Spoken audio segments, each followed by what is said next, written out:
Shana Tova. Every year, Time Magazine announces its annual Person of the Year. And it's a complicated distinction, naming not necessarily the person who made the biggest contribution to society, but rather the person who had the biggest impact on the year. So last year, Facebook founder Mark Zuckerberg, Jewish, earned the distinction.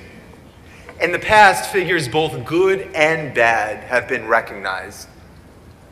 But in my mind, the most clever Person of the Year issue was from several years ago. Some of you may remember the cover. It featured a computer monitor with a blank screen mirror. Pick up the issue, and you see yourself framed by the computer. You are the Person of the Year. Time recognized that the world had radically changed. Sites like YouTube had altered the way that we exchange information. Now with Twitter and Facebook and YouTube, everyone has instant access and instant visibility. Now each of us can reach people in a way only previously enjoyed by the most select few. Time Magazine recognized this cultural shift and named you Person of the Year because now you and me and everyone can be heard. We each can impact the world. As we think about the new year and how we would like to make a difference, let's remember our place on the cover and recognize our capacity to make a difference. With this in mind, in the coming year, we can dare to be different. My friend John Esforms dared to be different. John is a friend of mine from LA, and in LA, everyone called him Johnny Tomatoes. Now you're wondering, what's a nice Jewish boy doing with a name like Johnny Tomatoes? Well, John got his nickname because his family has been in the tomato business for close to 80 years. And all the time that I knew John, I never considered what it must be like to own tomato farms, like John and his family, or to work on a tomato farm. And then 2 weeks ago, I spent the day in the small farming community of Immokalee with the coalition of Immokalee workers. For those working in the Immokalee tomato fields, the coalition is their greatest advocate, working to secure the most basic of rights in what is known as a particularly dirty industry. Immokalee is only 2 hours from here, but I have to tell you, it is a world away. Workers are paid below minimum wage, and what little money is earned is sometimes withheld by vindictive field supervisors. That's just the beginning. The people who pick the very tomatoes that we eat each day endure unspeakable abuses, rape, sexual exploitation, kidnapping, beatings, and intimidation. The coalition of Immokalee workers has been trying to improve the conditions in the fields for 15 years. And up until a year ago, they were ignored by the tomato companies. The farms had a generally understood agreement. Never, ever admit there are problems and abuses in the tomato fields. But 1 year ago, I am proud to say that one of these owners finally agreed to work with the coalition to end the abuses, to end the torture, to end the misery that took place on his farm. My friend John, Johnny Tomatoes. 1 year ago, John Esforms, the CEO of Pacific Tomato Company, stood at a press conference in Immokalee and vowed to change the industry, to do the right thing, and change the working conditions on his farm. John is a proud Jew who loves Shabbat services, and he loves studying the weekly Torah portion. So 1 year ago, with Yom Kippur on the horizon and teachings from his weekly Bible class in mind, John Esforms dared to be different.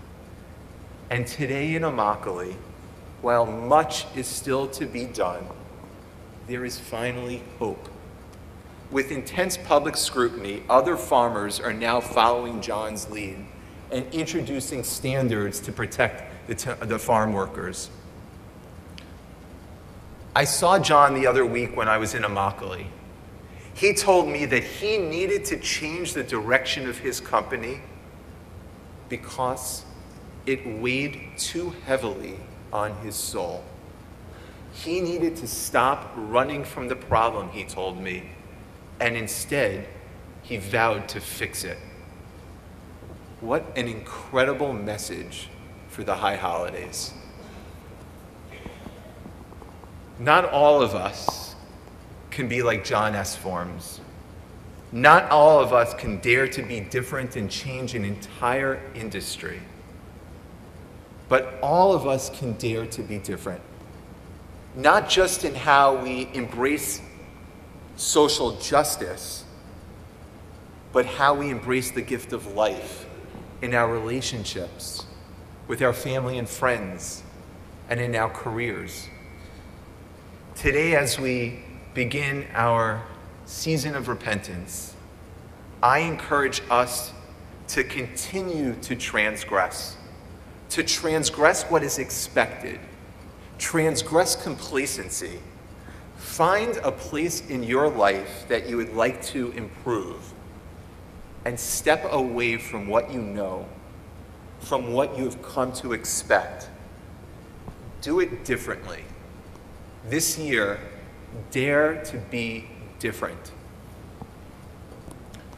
John Esforms is one link in our sacred chain of people who dare to be different.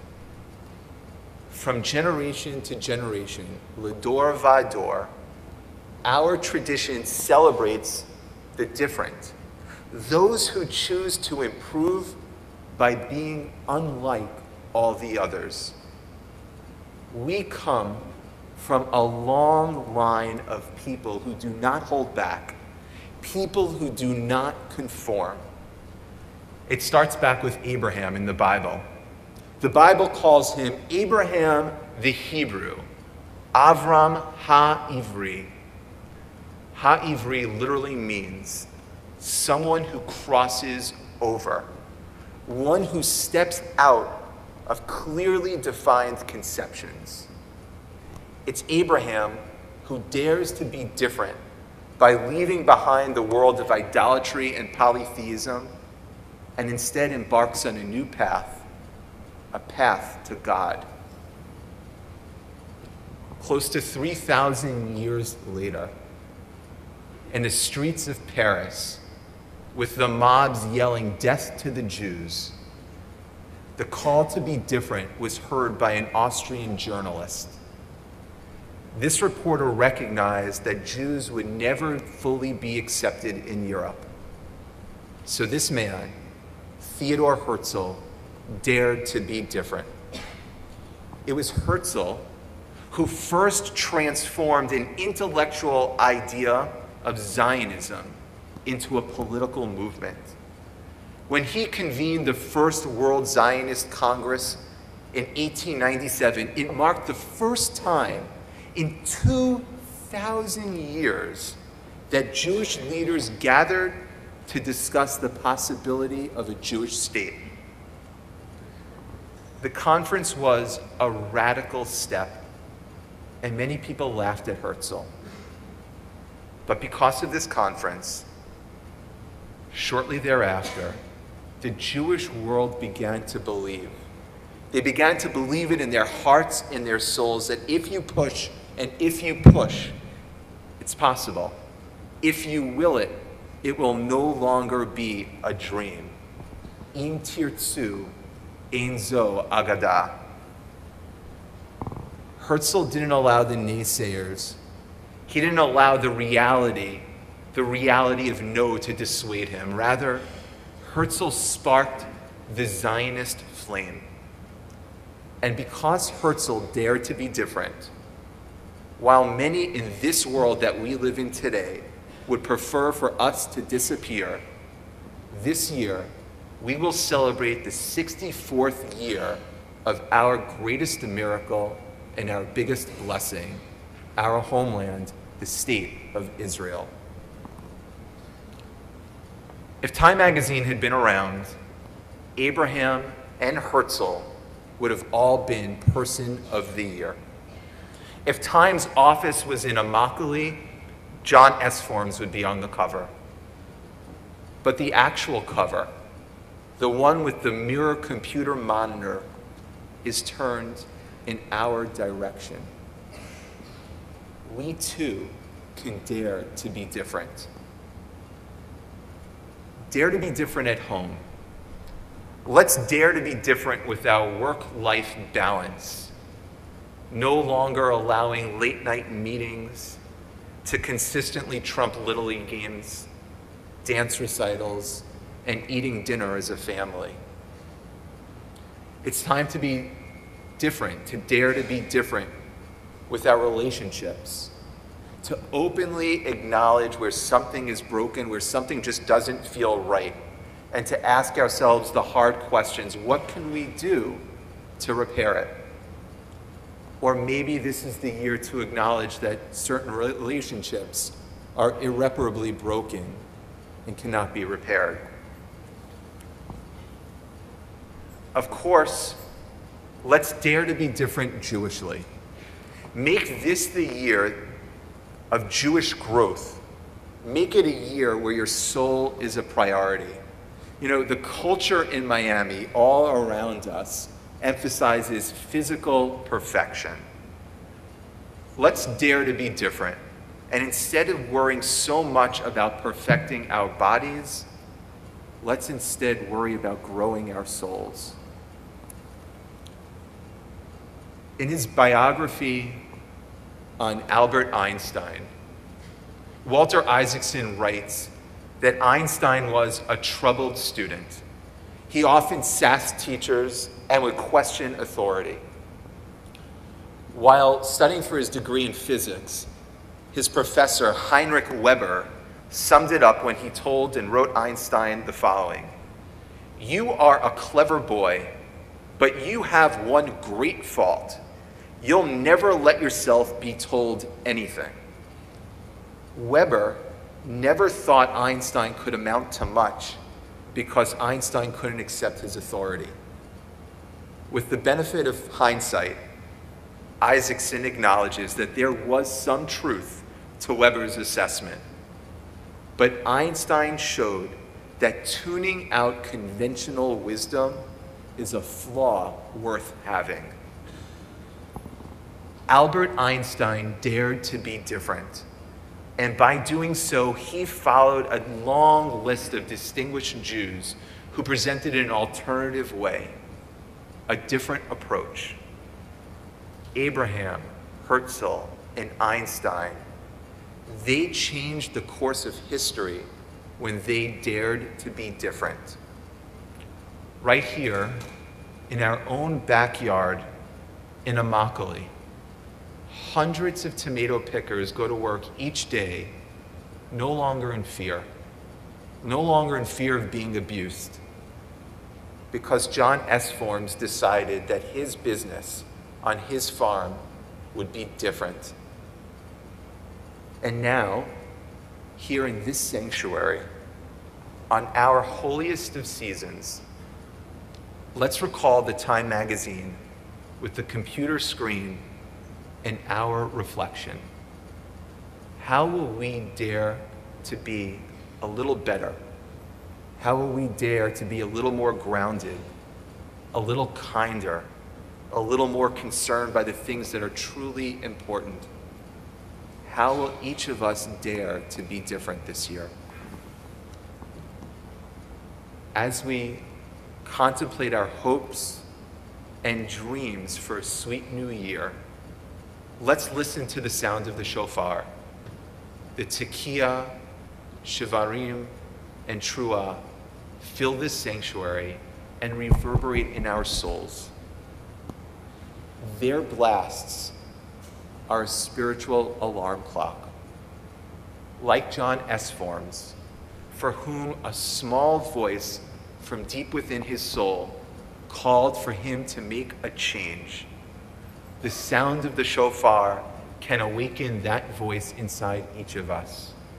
That voice that tells us that we too can transgress and cross boundaries, disregard convention, and push aside complacency in the name of blessing.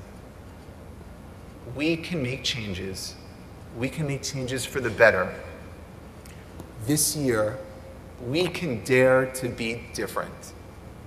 May it be a year of difference for us and all of humanity, filled with sweetness, filled with achievement, and filled with the knowledge that from our courage and creativity, by daring to be different, we create blessing.